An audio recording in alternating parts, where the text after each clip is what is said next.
बिस्मिल्लाहिर्रहमानिर्रहीम। अस्सलाम वालेकुम क्लास। आज हमने स्टार्ट करना है पहला लेक्चर वेक्टर और टेंसर एनालिसिस का।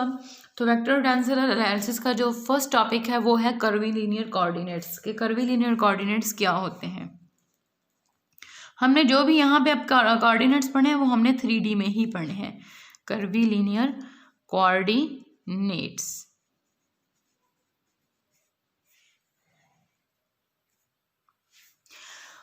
और ये हमने 3D में ही पढ़े हैं। ठीक है, अब मैं आपको थोड़ा सा पिछला आपको रिमाइंड करवा देती हूँ कि पीछे जो आप चीज़ें पढ़ के आए हैं, आप लोग कोऑर्डिनेट सिस्टम्स पढ़ के आए हैं। एक आप लोग पढ़ के आए हैं कार्टेशियन कोऑर्डिनेट सिस्टम,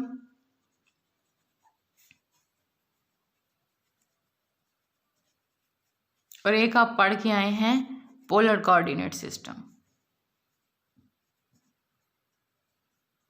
ठीक है, कार्टेशियन कोऑर्डिनेट्स क्या होते थे कि अगर हमारे पास, मैं प्लेन ले लेती हूँ, एक्स वाई आ जाती है, ये एक्स है और ये वाई है। ठीक है, यहाँ पे हमारे पास इसका कोई एक हम पॉइंट ले लेते हैं P इंटू एक्स वाई। ठीक है, तो जब हमारे पास कोई एक पॉइंट P है एक्स वाई, तो हमने कैसे लेना है इस पॉइंट को।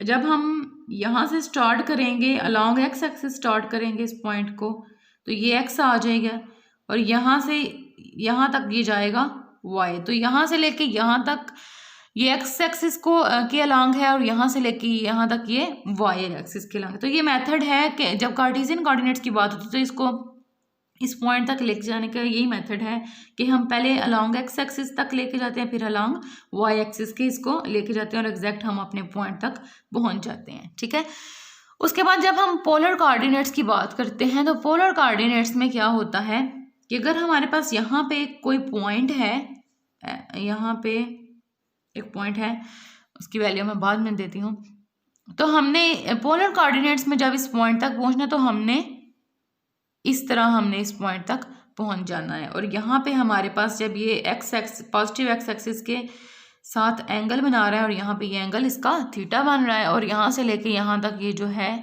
इसका जो रेडियस है वो आर है, तो हमारे पास यहाँ पे इसके जो कंपोनेंट्स हैं वो आ जाएंगे आर और थीटा। तो जब हमारे पास कार्टेशियन कोऑर्डिनेट्स की बात हुई है तो वो पी पॉइंट तक पहुँचने के लिए क्या था कि पहले हमें अलॉन्ग एक्स एक्सिस लेना पड़ा, फिर हमें अलॉन्ग वाई एक्सिस जाना पड़ा।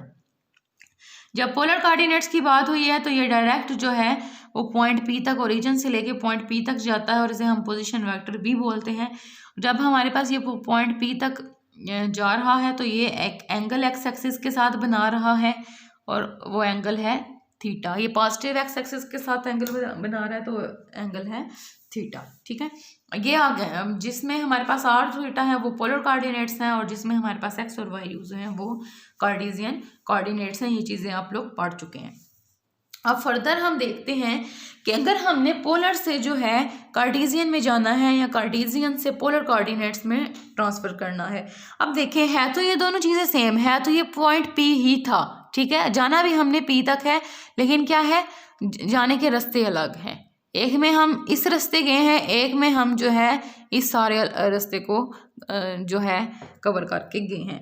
फॉर एग्जांपल, एक बच्चा जो है वो पाकिस्तान में पैदा होता है और एक बच्चा जो इंग्लैंड में पैदा होता है। जो पाकिस्तान में पैदा होता है वो काउंटिंग को 1 2 3 पढ़ता है, फॉर एग्जांपल उर्दू में। ठीक है, अब जो इंग्लैंड में पैदा हुआ है और इंग्लैंड वालों की जो लैंग्वेज है वो इंग्लिश है, तो वो पढ़ेगा 1 2 3। अब देखें, है तो वो 1 2 3 और 1 2 3 ही है, लेकिन क्या है, बोलने के तरीके जो हैं वो डिफरेंट है। इसी तरह आप देखें, ये पहुंचना जो है वो पॉइंट P तक ही है, लेकिन पॉइंट तक जाने के तरीके जो हैं वो डिफरेंट है। जब वो इस तरीके से जा रहा है तो वो कार्टेशियन कोऑर्डिनेट्स हैं, अगर वो इस तरीके से जा रहा है तो वो फिर पोलर कोऑर्डिनेट्स हैं। नेक्स्ट हम थोड़ा सा देख लेते हैं कि इसकी ट्रांसफॉर्मेशन अगर हमने करनी हो, है तो ये एक्स वाई प्लेन ही है तो वो पॉइंट P तक ही जा रहा है। तो अगर हमने कार्टेशियन से पोलर में कन्वर्ट करना हो या पोलर से कार्टेशियन में कन्वर्ट करना हो तो हम कैसे ट्रांसफॉर्मेशन करते हैं। फॉर एग्जाम्पल, हमारे पास कार्टेशियन है, यहाँ पे पॉइंट P है एक्स वाई, इसने अलॉन्ग एक्स एक्सिस और वाई एक्सिस कवर किया है। हमने इसको कन्वर्ट करना है पोलर में, तो पोलर में कन्वर्ट करने के लिए क्या करना पड़ेगा, हमने इसको डायरेक्ट यहाँ पे मिलाना पड़ेगा, पॉइंट बी तक जाना पड़ेगा, और ये होगा आर, यहाँ पे ये एंगल बना रहा है थीटा। ठीक है, अब देखिए हमारे पास एक्स और वाई जो है वो गिवन है, और आर और थीटा जो है वो हमने फाइंड करने हैं, यानी कि पोलर कोऑर्डिनेट्स हमने फाइंड करने हैं।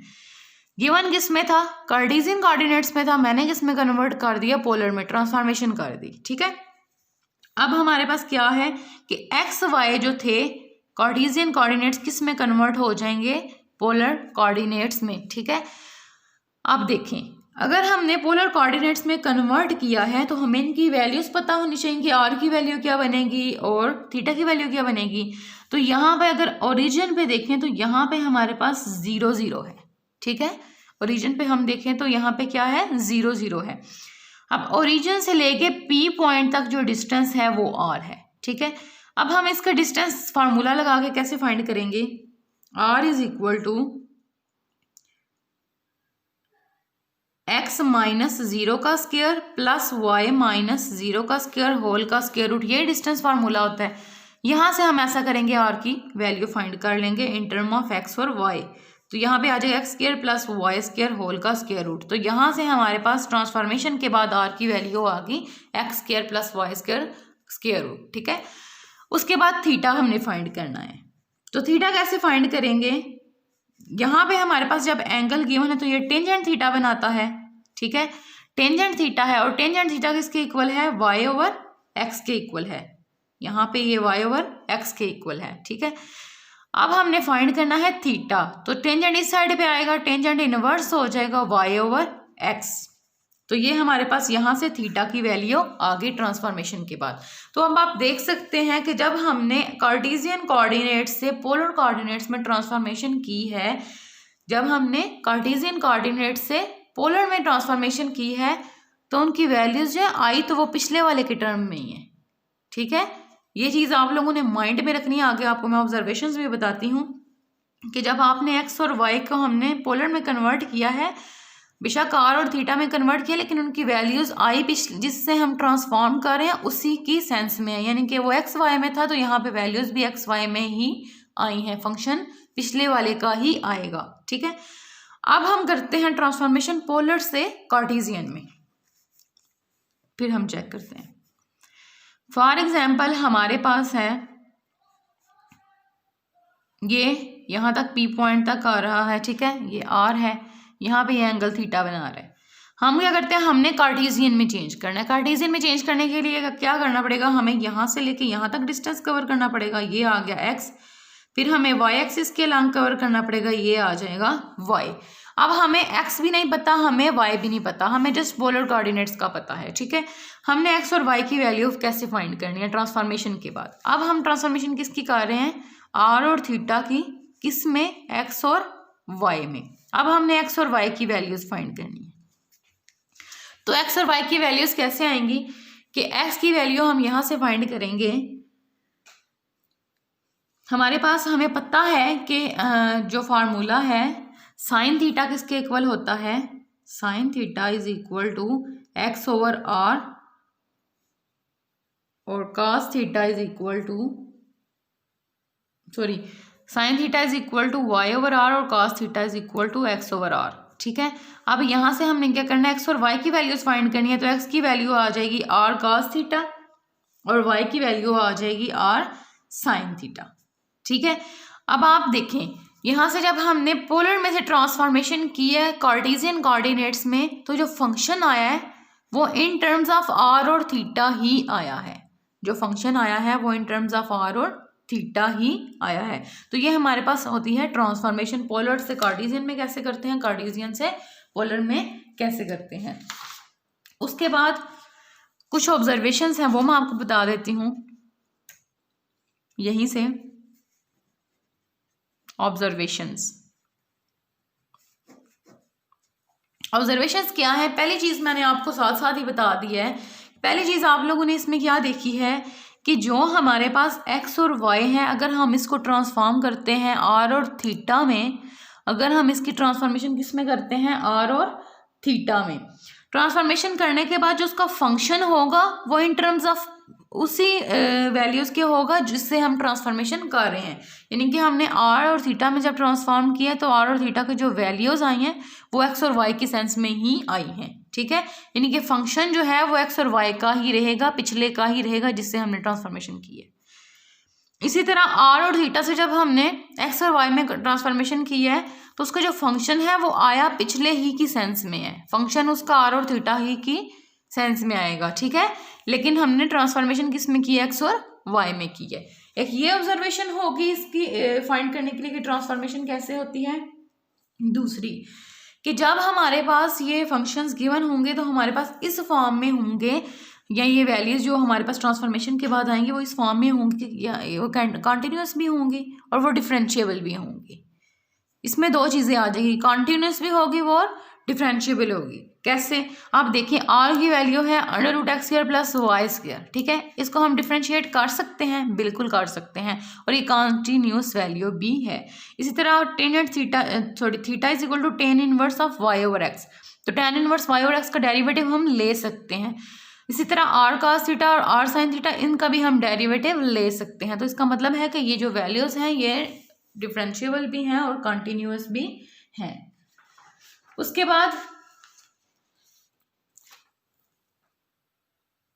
बाद अगर हमारे पास r जो है कांस्टेंट आ जाए, अगर r की वैल्यू कोई भी एक कांस्टेंट आ जाए, कांस्टेंट 0 भी हो सकता है, कांस्टेंट 1 भी हो सकता है, कांस्टेंट 2 भी हो सकता है, अप टू सन कोई भी कांस्टेंट वैल्यू आ जाती है। तो जब कांस्टेंट आ जाएगा तो r फिक्स हो जाएगा, ठीक है। कांस्टेंट जब आएगा तो r क्या हो जाएगा, फिक्स हो जाएगा। फॉर एग्जाम्पल कांस्टेंट आ जाता है 3, ठीक है, तो r हमारे पास यहाँ पे हो गया फिक्स। उसके बाद थीटा तो चेंजेबल होगा, ठीक है, कांस्टेंट तो सिर्फ r है, तो एंगल चाहे यहाँ पे बने, चाहे यहाँ पे बने, चाहे यहाँ पे बने, चाहे यहाँ पे बने, यहाँ पे कहीं भी एंगल हो सकता है। हमने तो r को फिक्स रखना है ना, एंगल कहीं भी बन सकता है। तो अगर हम इस चीज़ को देखेंगे, अगर r कांस्टेंट आ रहा है तो हमारे पास यहाँ पे कर्व ड्रा हो जाएगी। क्या ड्रा होगी, एक कर्व ड्रा हो जाएगी या फिर सर्कल बन जाएगा, ठीक है। तो जब भी हमारे पास r कांस्टेंट होगा तो हमें वो क्या देगा, we will get a curve और अ सर्कल, ओके। उसके बाद नेक्स्ट ऑब्जर्वेशन क्या है कि यहीं से हम देख लेते हैं, अगर हमारे पास थीटा कांस्टेंट आ जाता है, पहले हमने रखा r कांस्टेंट, थीटा कांस्टेंट आ जाता है और r जो है वो चेंजेबल हो जाता है, ठीक है। अगर थीटा कांस्टेंट आ गया है और r चेंजेबल है, फॉर एग्जांपल थीटा 30 डिग्री है, यहीं पे है, ठीक है, थीटा 30 डिग्री है। अब r की वैल्यूज चेंज होती हैं, r1 भी होता है, 2 भी होता है, 3 भी होता है, 4 भी होता है, 5, 6 अप टू सो ऑन जिधर तक भी जाता है। तो आप देखेंगे पॉइंट्स इसके यहीं पे ड्रा होंगे, क्योंकि थीटा जो है वो कांस्टेंट है, r की वैल्यूज चेंज हो रही हैं, r यहाँ पे चेंज हो रहा है, ठीक है। तो r की वैल्यूज चेंज हो रही हैं, तो आप यहाँ से देख सकते हैं we will get a straight line. जब r कांस्टेंट था we will get a circle, a curve. जब हमारे पास थीटा कांस्टेंट होगा तो we will get a straight line, we will get a straight line, ठीक है। तो ये ऑब्जर्वेशन एक चीज आप लोगों ने माइंड में रखनी है। उसके बाद अगर हमारे पास आ जाते हैं, हम ट्रांसफॉर्म कर रहे हैं कार्टेशियन से पोलर में या पोलर से कार्टेशियन में, ठीक है। अगर हम ट्रांसफॉर्मेशन कर रहे हैं तो जो हमारे पास वैल्यूज आएंगी वो यूनिक वैल्यूज आएंगी। जो भी हमारे पास यहाँ कोई भी हमारे पास पॉइंट होगा, ये फॉर एग्जांपल हम जो है कार्टेशियन के लिए कर रहे हैं पोलर का, तो कार्टेशियन के लिए जो हर पॉइंट पोलर का होगा वो एक यूनिक पॉइंट होगा, तो यूनिक वैल्यू आएगी। तो अगर वो हमारे पास यूनिक वैल्यू आती है तो ये चीज़ हमारे पास कर्वीलिनियर बन जाती है, ठीक है। तो कर्वीलिनियर की अब हम डेफिनेशन कर लेते हैं कि कर्वीलिनियर क्या होती है। इसके लिए हमने 3D ही यूज़ करना है, तो लेट कर लें, डेफिनेशन हम लिख लेते हैं। डेफिनेशन है कर्वीलिनियर की, लेट, मैंने क्या बोला, 3D स्पेस में हमने यूज़ करना, तो 3D में एक्स वाई जी आ जाएगा। ये हम स्पेस ले लेते हैं 3D एक्स वाई, ये एक्स आ गया, ये वाई आ गया, ये जी आ गया, ठीक है। अब इसमें हमारे पास कोई एक पॉइंट P आ जाता है, ठीक है, P पॉइंट आ जाता है एक्स वाई जी, ठीक हो गया। अब हमने अगर हमारे पास ये कार्टेशियन में एक्स वाई जी में है, कार्टेशियन में है, तो यहाँ पे ये एक्स पॉइंट यहाँ एक्स के अलांग आएगा, फिर यहाँ से ये वाई के अलांग आएगा, यहाँ से ये जो है वो जी के अलांग यहाँ तक पॉइंट पी तक पहुँच जाएगा। तो अगर 3D में आ जाता है तो इसकी पॉइंट बी तक पहुँचने का रास्ता ये होगा, ठीक है। और यहाँ पे ये एंगल्स जो है ये 90 के तीनों एक दूसरे पे परपेंडिकुलर ही होंगे। अब डेफिनेशन क्या है, लेट एक्स वाई जी हमारे पास क्या है, कोई भी एक रेक्टेंगुलर कोऑर्डिनेट्स हैं, रेक्टेंगुलर कोऑर्डिनेट्स हैं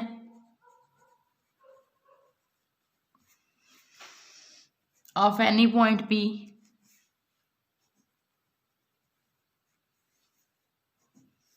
और लेट कर लें and let x y and z be expressed as function of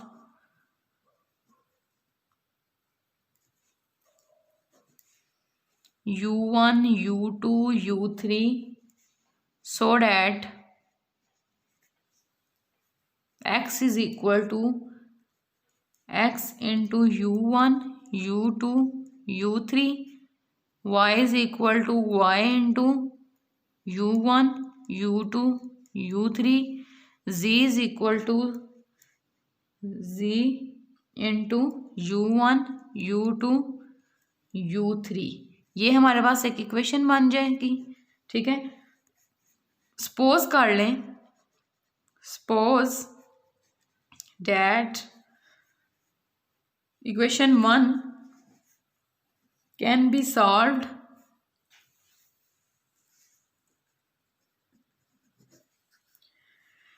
for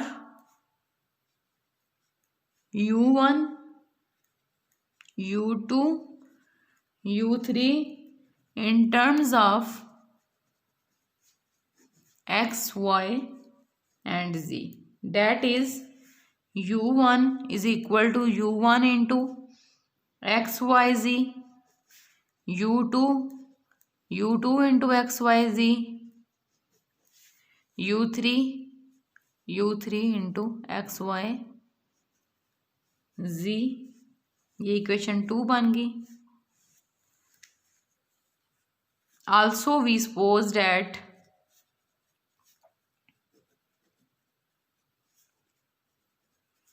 function in 1 and 2 are single valued, कि वो सिंगल वैल्यूड होने चाहिए, मैंने यही बोला ना, यूनिक वैल्यू आनी चाहिए, and have a continuous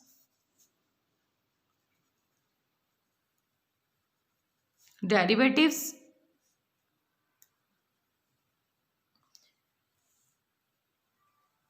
then the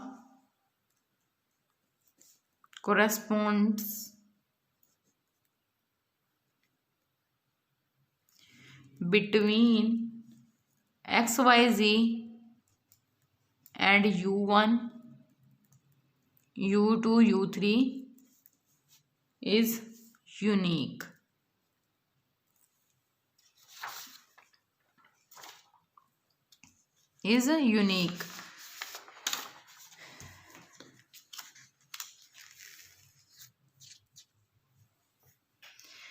Now given a point P with rectangular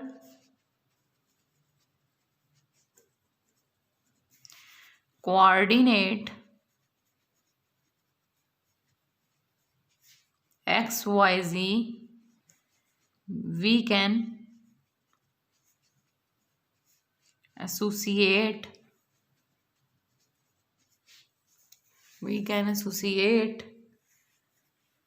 a unique set of new coordinates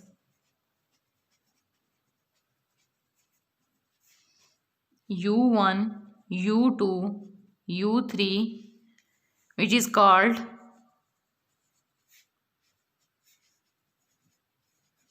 curvilinear coordinate of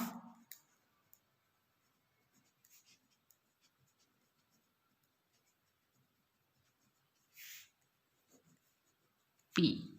अब देखिए इस डेफिनेशन को समझें कि अगर हमारे पास 3 डायमेंशनल हमारे पास आ जाते हैं कोऑर्डिनेट सिस्टम, एक्स वाई जी कार्टेशियन कोऑर्डिनेट सिस्टम ही आ जाता है, तो जब हम इसकी ट्रांसफॉर्मेशन करेंगे, जैसे मैंने आपको 2D में बताया है कि हम कार्टेशियन से पोलर में कन्वर्ट कर देते हैं, अब 3D में जब आएगा तो 3D में हम कहते हैं कि हमारे पास एक्स वाई जी कार्टेशियन कोऑर्डिनेट सिस्टम है, रेक्टेंगुलर कार्टेशियन कोऑर्डिनेट सिस्टम है, इसको हमने किसी दूसरे सिस्टम में कन्वर्ट करना है। फॉर एग्जाम्पल हम कहते हैं दूसरे सिस्टम में U1 U2 U3 आ जाते हैं, जैसे पिछले में r थीटा थे पोलर कोऑर्डिनेट्स, ठीक है।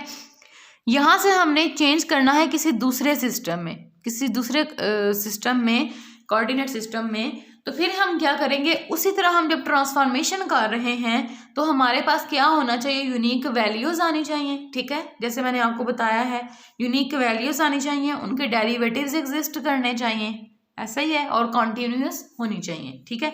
ये चीज़ सारी इस डेफिनेशन में लिखी है कि अगर हमारे पास एक्स वाई जी की फॉर्म में दिए हुए हैं, ठीक है, हमारे पास एक्स वाई जी की फॉर्म में है तो हमने उसे कन्वर्ट करना है U1 U2 3 की फॉर्म में। अगर हमारे पास U1 U2 U3 की फॉर्म में है तो हमने ट्रांसफॉर्मेशन करनी है एक्स वाई जी में। तो ये बेसिक चीज़ है जो मैंने आपको बताई है। अब हमारे पास जो भी यहाँ पे फॉर एग्जाम्पल एक्स वाई जी है, तो फंक्शन हमारे पास जो ट्रांसफॉर्मेशन के बाद आएगा वो भी एक्स वाई जी की फॉर्म में ही होगा, इसलिए मैंने एक्स वाई जी की फंक्शन लिख दी है, ठीक है। जिस तरह मैंने पोलर कोऑर्डिनेट्स का जब मैंने बताया था कि आर जो है वो जब फंक्शन आया था तो वो एक्स वाई की फॉर्म में ही आया था, इसी तरह ये जो है ये भी एक्स वाई जी की फॉर्म में ही आएंगे। इसी तरह अगर हमारे पास U1 U2 3 एक्सिस गिवन है, कोऑर्डिनेट सिस्टम गिवन है, हमने इसको ट्रांसफॉर्म करना है एक्स वाई जी की फॉर्म में, तो हमारे पास जो फंक्शन आएगा इसका U1 U2 U3 का, वो किसकी फॉर्म में आएगा, एक्स वाई जी की ही फॉर्म में आएगा, सॉरी U1 U2 U3 की फॉर्म में ही आएगा। जिस तरह हमारे पास आर और थीटा की जो है, आर और थीटा को हमने ट्रांसफॉर्म किया था एक्स वाई में, तो हमारे पास वो वैल्यूज उसकी जो आई थी एक्स और वाई की, वो आर कॉस थीटा और आर साइन थीटा, यानी कि इसमें जो फंक्शन था वो आर और थीटा का ही था। इसी तरह इसमें कर्वीलिनियर की जब बात हो रही है तो वही चीज़ सारी आ जाती है, लेकिन इसमें हम 3D यूज़ कर रहे हैं कि हमारे पास 2 सिस्टम आ रहे हैं कोऑर्डिनेट सिस्टम, एक एक्स वाई जी आ रहा है, एक U1 U2 U3 आ रहा है, ठीक है। फॉर एग्जाम्पल मैं यहाँ पे आपको ड्रा करके बता देती हूँ कि हमारे पास 2 सिस्टम है, एक है एक्स वाई और जी, और इसमें एक पॉइंट P है, एक्स वाई और जी उसके जो कोऑर्डिनेट्स हैं, और यहाँ पे एक सिस्टम आ जाता है, इसे हम कहते हैं कैपिटल U V और W। तो इसका पॉइंट P पे जो हमारे पास वैल्यूज़ आ रही हैं वो U1 U2 U3 ऐसे कर लें, यहाँ पे U1 U2 U3 हम रख लेते हैं, ठीक है, दूसरा कोऑर्डिनेट सिस्टम जो है। तो यहाँ पे जो है उसके पॉइंट्स एक्स वाई जी हैं, यहाँ पे इसके पॉइंट्स U1 U2 U3 हैं। जब हमने इनको ट्रांसफॉर्म करना है इन पॉइंट्स में, तो जिस तरह पीछे हमने ट्रांसफॉर्मेशन की है तो एंड में जो फंक्शन डिपेंड कर रहा होता था वो उसी पे कर रहा होता था जिससे हम ट्रांसफॉर्म कर रहे होते थे। तो यहाँ पे अगर एक्स वाई जी से हम ट्रांसफॉर्म कर रहे हैं U1 U2 U3 में, तो फंक्शन डिपेंड एक्स वाई जी पे ही कर रहा होगा। जिस तरह मैंने आपको अभी भी बताया है कि एक्स वाई को जब हमने आर थीटा में कन्वर्ट किया था तो हमारे पास जो एक्स और वाई की वैल्यूज़ आई थी, आई वो आर और थीटा के सेंस में ही थी, यानी कि यहाँ पे आर कॉस थीटा आया था, यहाँ पे आर साइन थीटा आया था, यानी कि फंक्शन हमारे पास थीटा और आर ही यूज़ हुए थे। इसी तरह आर थीटा को जब हमने एक्स वाई में कन्वर्ट किया था तो वो यहाँ पे जब हमने एक्स वाई को आर थीटा में किया है कन्वर्ट, तो हमारे पास जो वैल्यूज़ आई हैं एक्स और आर और थीटा की, वो एक्स और वाई की सेंस में ही आई हैं। यहाँ पे थीटा की वैल्यू थी tan inverse y over x, यानी कि जिससे हम कन्वर्ट या जिससे हम ट्रांसफॉर्म कर रहे थे फंक्शन हमारा उसी से रिलेटेड आता है, ठीक है, उसी की सेंस में आता है। तो इसी तरह हमारे पास जब एक्स वाई जी से हमने कन्वर्ट करना है U1 U2 U3 में ट्रांसफॉर्म करना है, तो फंक्शन हमारा एक्स वाई जी की सेंस में ही आएगा। इसी तरह U1 U2 U3 की फॉर्म से हमने एक्स वाई जी में कन्वर्ट करना है तो हमारे पास फंक्शन u1 u2 u3 की फॉर्म में ही आएगा। यानी कि हमारे पास जो इसकी वैल्यू आएगी किसी भी हमारे पास किसी भी पॉइंट के लिए जो इसकी वैल्यू होगी हर पॉइंट के लिए वो यूनिक वैल्यू होगी। तो पहली शर्त ये है कि इसकी वैल्यू यूनिक होनी चाहिए, तब वो कर्वीलिनियर होगा। उसके बाद दूसरी क्या है कि अगर हमारे पास जो है उसका डेरिवेटिव एग्जिस्ट करता हो या और वो कॉन्टिन्यूस भी हो तो फिर हमारे पास वो जो कोऑर्डिनेट्स होंगे वो कर्वीलिनियर कोऑर्डिनेट्स होंगे। ये हमारे पास था इसका इंट्रोडक्शन। फर्दर हम जो है मज़ीद इसके रिलेटेड पढ़ेंगे।